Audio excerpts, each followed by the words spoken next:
Hello friends, I welcome you all. तो आज जो हम लोग प्रॉब्लम डिस्कस करने वाले हैं वो है अप्रैल 4 2024 का। तो अपने को दे रखा है the coordinate of particle moving in X Y plane are given by. तो एक्स में जो है पार्टिकल का मोशन दे रखा है अपने को कितना 2 + 4t। और वाई में दे रखा है अपने को वाई इज इक्वल टू कितना दे रखा है 3t + 8t²।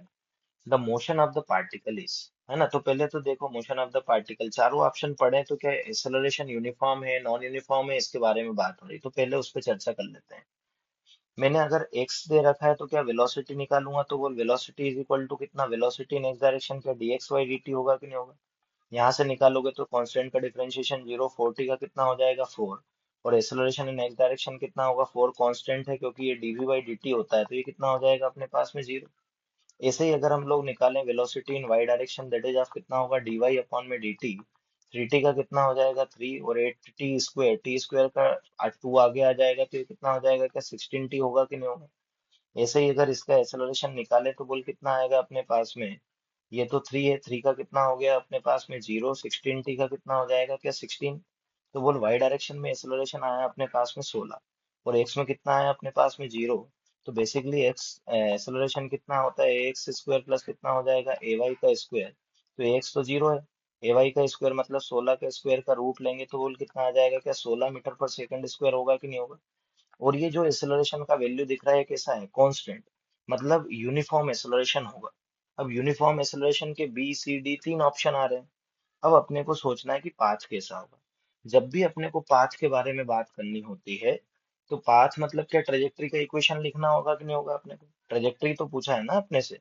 तो अगर ट्रेजेक्टरी का पूछा है तो बोले एक्स और वाई में क्या करिए रिलेशन निकालिए और उसमें क्या कोशिश करिए कि टी का कोई टर्म नहीं रहे। मान लीजिए ये 1 है और ये क्या है अपने पास में 2 है। अगर वन वन से मैं लिखना चाहूँ 1 से तो बोल 1 से क्या लिख सकते हैं अपन लोग टी की जगह पर लिखना चाहें तो बोल मैंने लिखा x is equal to 2 plus कितना होगा 4t। तो यहाँ से अगर t को लिखें तो वो कितना हो जाएगा अपने पास में x - 2 अपॉन में कितना 4। ठीक है ना। अब इसको जो है पुट इन इक्वेशन 2 दो में रखिए तो बोल y इज इक्वल टू कितना हो जाएगा 3 इंटू कितना होगा अपने पास में x माइनस कितना होगा अपने पास में x - 2 अपान में कितना होगा 4 प्लस कितना हो जाएगा अपने पास में 8 इंटू कितना होगा x - 2 अपान में किसका होल स्क्वायर हो जाएगा 4 का स्क्वायर हो जाएगा।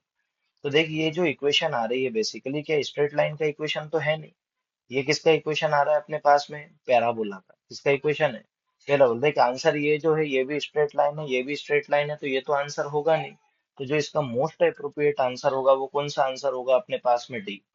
So D will be the right answer. Thank you very much for your time.